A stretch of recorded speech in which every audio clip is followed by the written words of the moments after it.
Welcome to the second episode of The Prophet's Red Robe.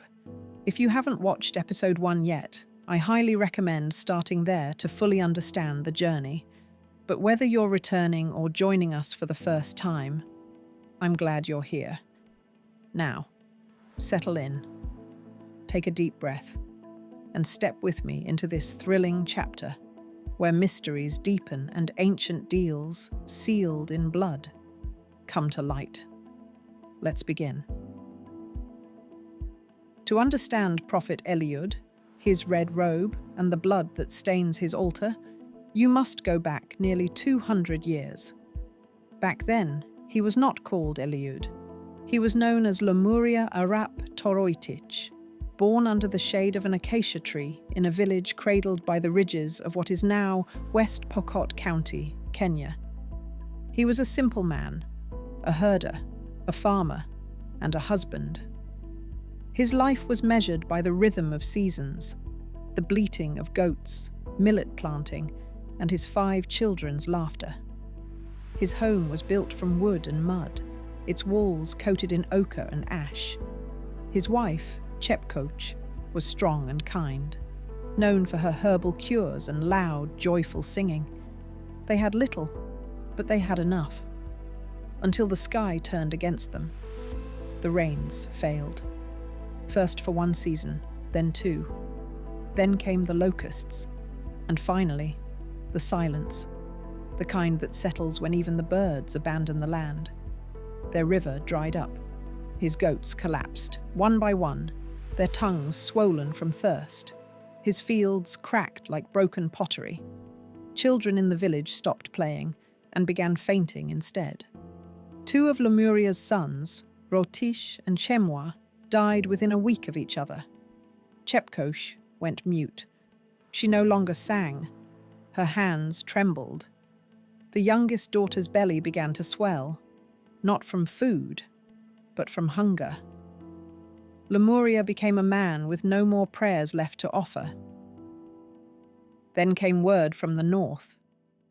Rumors of a distant valley, where herds still grazed and wild antelope still roamed. It was dangerous terrain, deep in the mountains. But desperation is a fire that burns through fear. He gathered his friends, men who had hunted lions and crossed deserts.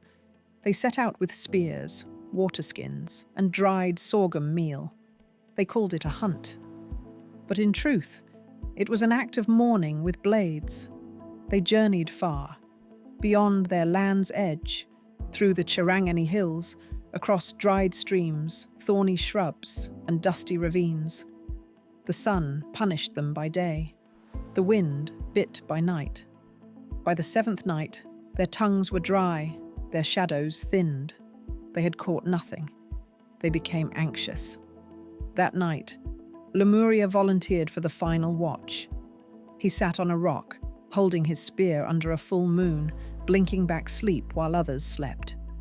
Then, the sky tore open, a blinding streak of light, like the sun ripping through the stars, raced downward and struck the earth with a muffled roar.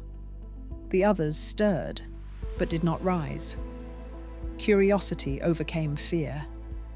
Lomuria followed the smoke trail into the forested ridgeline. What he found would follow him for the rest of his unnaturally long life. Beneath a steaming crater, half covered in glowing ash, stood a figure, not quite man, not quite beast.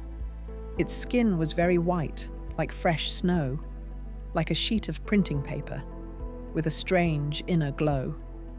From its forehead curved 2 twisted ram's horns, dark brown and polished. Its feet were hooves, wide and cracked, yet it stood upright like a man. It wore a leather loincloth. Its eyes shimmered like oil in water, blue, green, black, gold, all at once. Lemuria froze. His mind screamed, but his body stood still. Then, a voice in his head. "Where am I? Who are you?" The voice was neither male nor female, neither kind nor cruel. It simply was. He answered with a dry whisper, "This is the mountain of Quelet. I am Lemuria, son of Toroitich." The creature winced.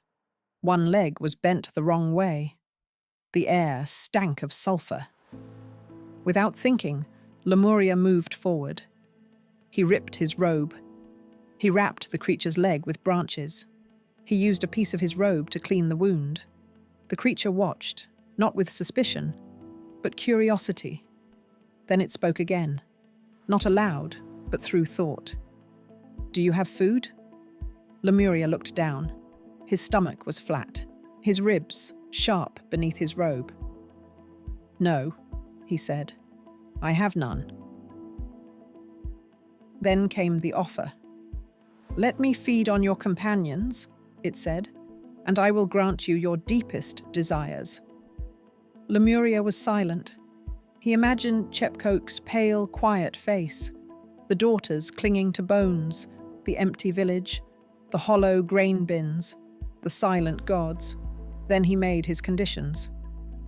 "Let me live forever, unchanged, at this same age, and make me wealthy whenever I desire it."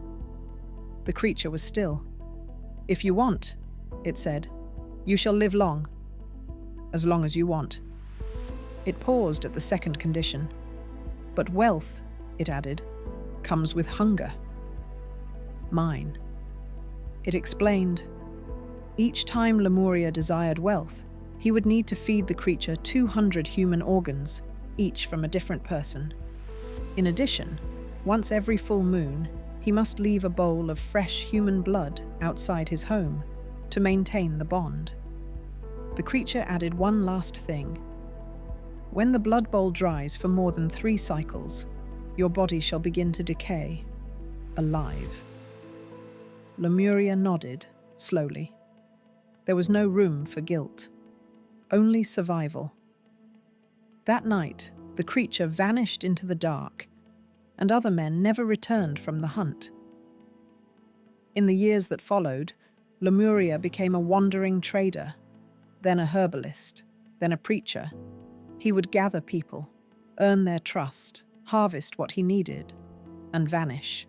30 years of silence, then ritual, then riches, then disappear again. The names changed.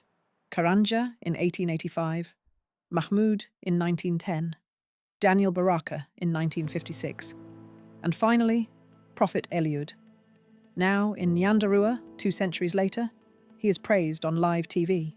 He sings in crusades, he performs miracles, but a bowl of blood is left outside every full moon, beneath the house of sacred renewal. And sometimes, it overflows. Thank you for joining me in this chapter of Prophet's Red Robe. I hope it left you curious, and maybe a little unsettled. Now, I'd love to hear your thoughts. What do you think Lemuria saw that night in the crater? And if you were offered the same deal, eternal life and wealth in exchange for blood, would you take it? Drop your answers in the comments below. Let's talk about it. If you're enjoying this story, don't forget to subscribe, share it with a friend, and hit the bell icon so you don't miss what comes next.